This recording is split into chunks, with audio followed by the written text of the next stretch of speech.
Hi friends, welcome back to my channel explore with Madhurima. আজকে আবার একটা রেসিপি ভিডিও নিয়ে চলে এলাম। আজকে করছি ট্যাংরা মাছের তেল ঝাল।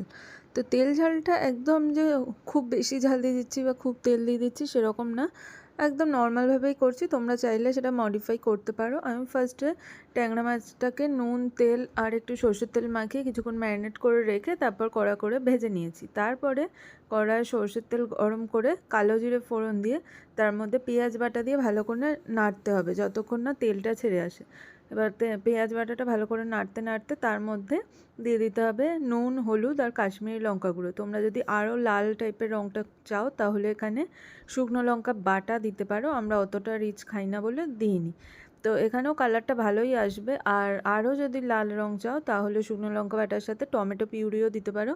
তো আমরা ওগুলো অ্যাভয়েড করেছি, অতটা লাল দরকার নেই, কিন্তু তেল ঝাল যেহেতু নামটা, তো ওটা অ্যাড করতে পারো। আর তারপরে মশলাটা কষাতে কষাতে ওর মধ্যে দেওয়া হলো একটু জল আর ধনে গুঁড়ো, জিরে গুঁড়ো আর একটু নর্মাল লঙ্কা গুঁড়ো দিয়ে ভালো করে ফুটিয়ে নিয়ে এর মধ্যে ভাজা ট্যাংরা মাছগুলো দিয়ে আর একটু ফুটতে দিতে হবে 10 মিনিট মতো। তো এই রান্নাটা করতে কিন্তু বেশিক্ষণ লাগে না আর খুবই টেস্টি হয়। তো ওটাই বললাম যে তোমরা যদি আরও একটু তেল অ্যাড করতে চাও করতে পারো। আমরা অত রিচ করে করিনি, তাও নামটা তেল ঝাল বললাম কারণ প্রসেসটা ওই রকমই, তাই জন্য। কেমন লাগলো ভিডিওটা অবশ্যই কিন্তু কমেন্ট করে জানিও। Thank you.